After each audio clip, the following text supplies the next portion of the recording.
Three boys vanished on a quiet Friday afternoon in Mill Creek, Minnesota. No note, no witnesses. Just three backpacks found near the train tracks. For 2 days, their families searched the woods, knocked on every door, and waited at the station, hoping to see them step off a train. But when a freight train passed through town in the early hours of Sunday morning, the truth emerged.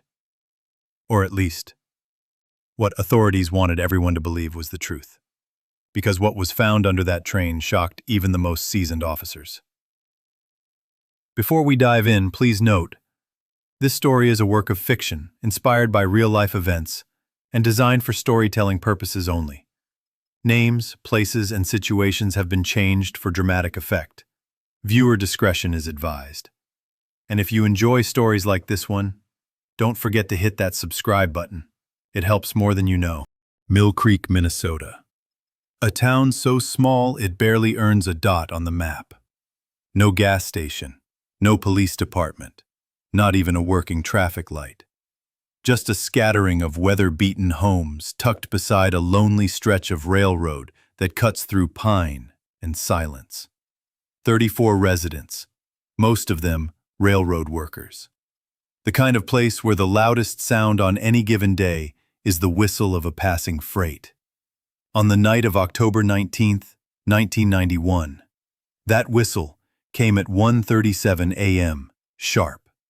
Freight train 904 was running on schedule, hauling steel and grain through the cold Midwestern dark. Inside the engine were two brothers, Ethan and Caleb Harrow, veterans of the route. Eyes heavy, hands steady. They knew every bend, every signal, every flicker of light between Mill Creek and the next 100 miles. But that night, something was off.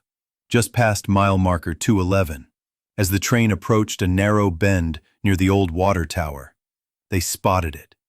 Something on the tracks. At first, it looked like debris, a fallen tree maybe.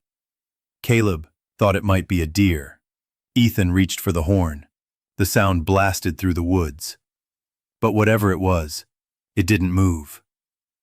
That's when Ethan slammed the emergency brakes. Sparks screamed against the rails. But a freight train loaded that heavy doesn't stop on a dime. It took nearly half a mile before the engine finally groaned to a halt. The brothers stepped out with their lanterns. Frost coated the rails. Fog clung low to the ground. At first, they didn't see anything.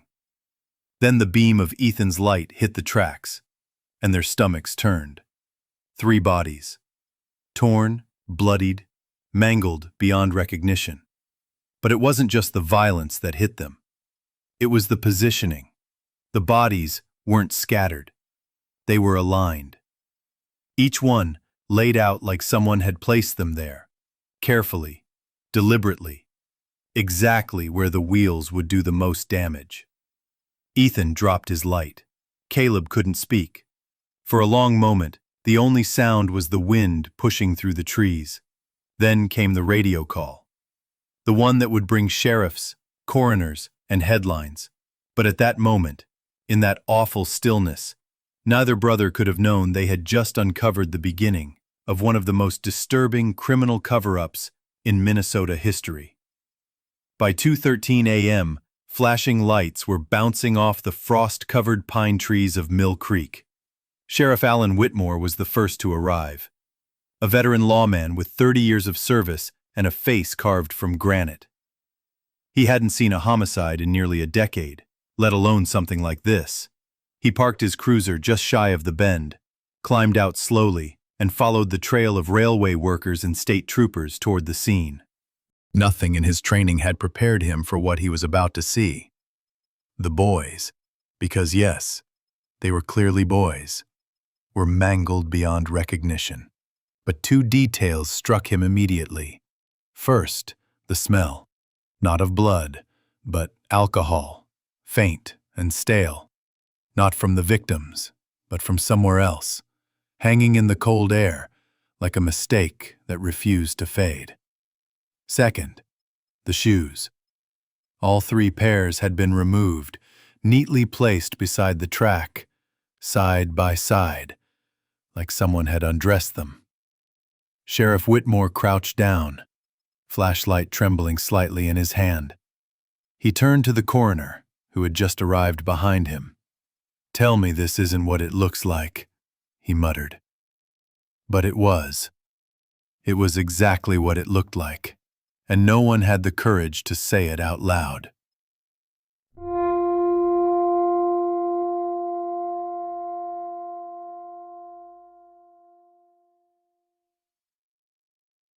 By 7 a.m., the entire town of Mill Creek knew. News travels fast in a place with one diner, one church, and no secrets. 3 boys. Names not yet released, but everyone already knew. Ben Turner, 15. Ryan Adler, 14. Devin Price, 13. They had gone missing just 3 nights earlier. Last seen walking home after a junior football game in the neighboring town. The official word from the sheriff's office had been vague, likely runaways. But their families never believed it, not for a second. Not Karen Turner, who had called the sheriff's office twice a day. Not Marcus Adler, who had driven every dirt road within 20 miles with a flashlight on his lap. Not Lorraine Price, Devin's grandmother, who had begged the pastor to announce their names during Sunday service. And now, they were all gone. The medical examiner's report came 2 days later. Blunt force trauma, instant death, severe disfigurement. But there was something else, something chilling. The injuries did not match the impact patterns from a train. Not fully. Yes, there were skull fractures, but also abrasions on their backs, ligature marks on their wrists, and something even stranger. Sand. Fine, white sand. Embedded deep in their clothes, but the area where the bodies were found, pure forest and gravel. No sand for miles. Sheriff Whitmore looked at the file and closed it slowly. He knew what came next. The press, the panic, the pressure, and above all, the silence.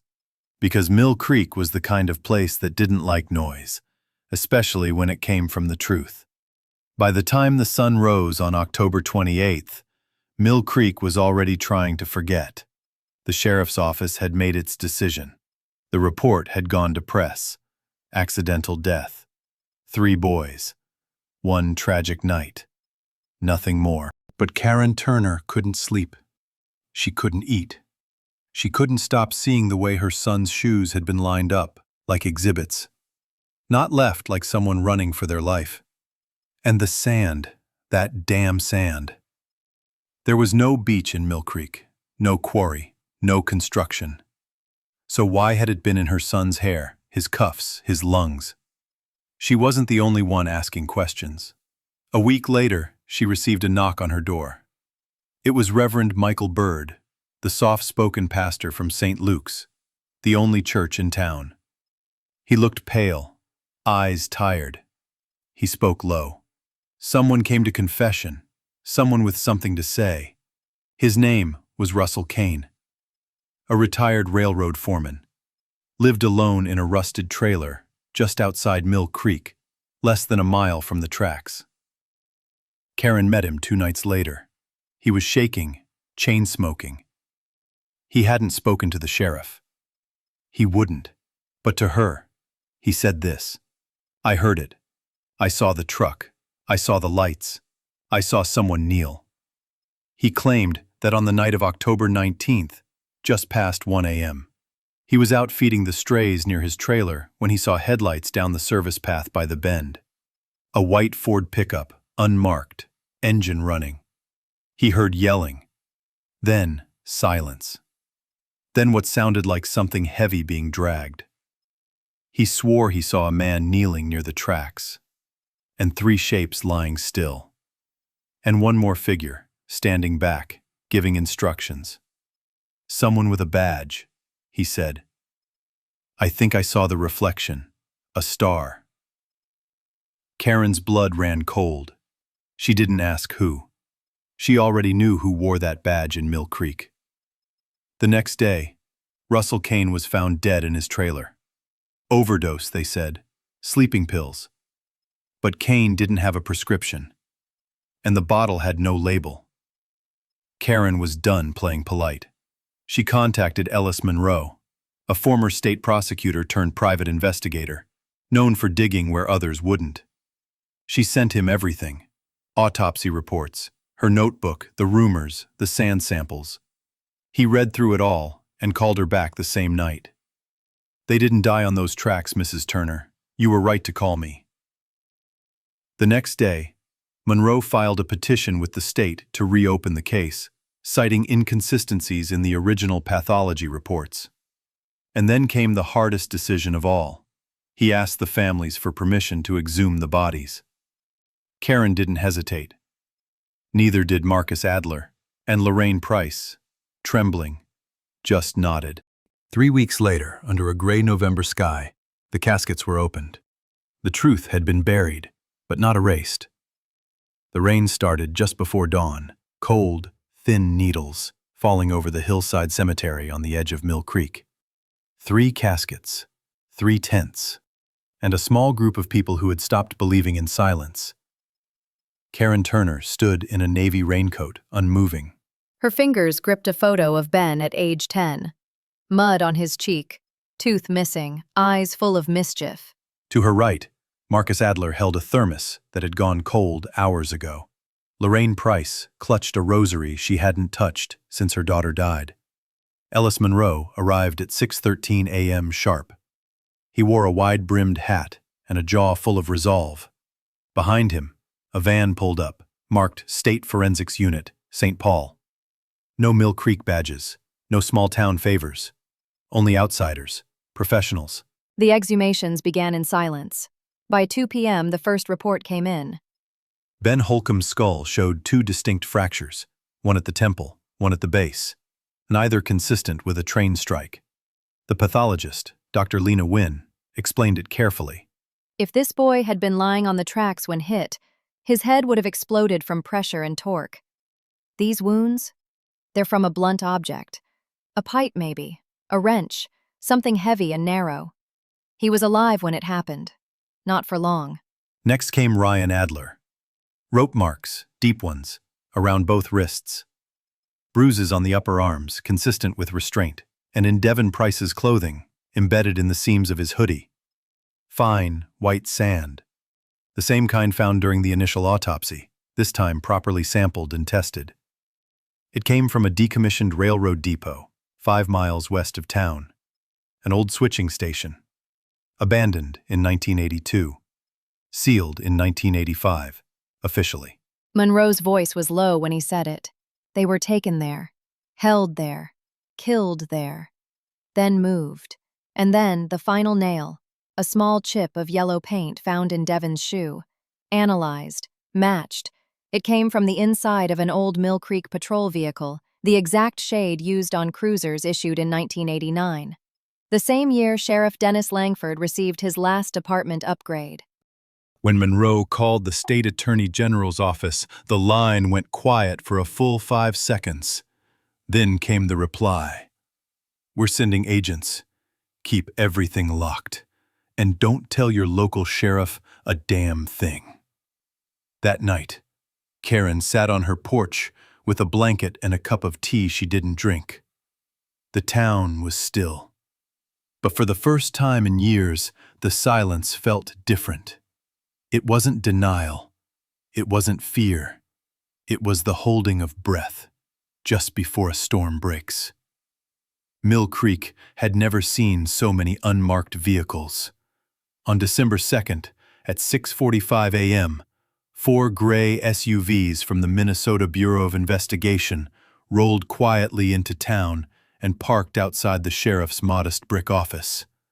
No sirens, no handcuffs in the street, just the kind of silence that comes before the sky breaks.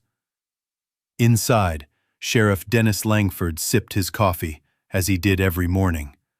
When he looked up and saw the agents, his expression didn't change. He knew.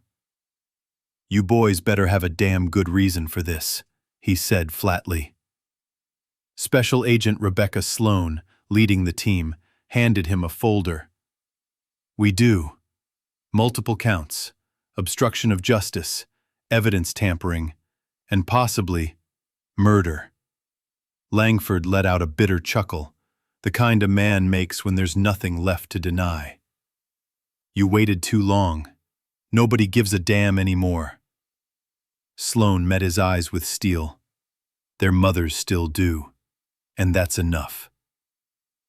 While the agents raided the station, seizing logs, locker keys, and dusty old evidence boxes, Ellis Monroe and Karen Turner drove to the abandoned switching station west of town. It had been sealed since 1985.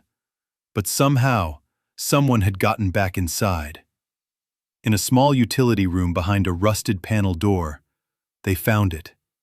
A metal folding chair, corroded with time, its seat covered in what remained of frayed rope. On the concrete floor, dark stains only visible under UV light. But it was what Karen picked up next that stopped time. A red scrap of fabric caught on an old bolt near the floor. Ben Holcomb's team hoodie, the same he wore the night he vanished. 3 days later, an unexpected visitor walked into the Attorney General's field office in St. Paul. Cynthia Braver, 67 years old, former secretary at the Mill Creek Sheriff's Department from 1987 to 1994. Stage 4 cancer. No agenda. No fear left. She told them everything. On the night of October 19, 1991, Langford had received a call from one of his deputies. There had been an altercation with some kids near the old depot. Langford had gone himself. When he returned, he was pale, quiet. One died in a hunting accident in 1999.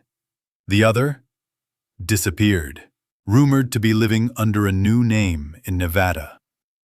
Langford faced trial for obstruction, destruction of evidence, intimidation, and unlawful disposal of human remains. He was sentenced to 12 years without parole. No one clapped. No one cheered. But no one cried either. It wasn't full justice. It was just something. 1 year later, a simple memorial was placed near mile marker 211, just beside the tracks. A stone slab etched with 3 names. Ben Holcomb, 15. Ryan Adler, 14. Devin Price, 13. They deserved better. May we never look away again. Karen, Marcus, and Lorraine stood together that day, and so did Ethan Harrow, the train conductor who had found them. He hadn't returned to work since. Sometimes the truth doesn't explode into the light. Sometimes it leaks through whispers, forgotten buildings, and mothers who refuse to go quiet. And when that happens, justice doesn't roar. It just stops hiding.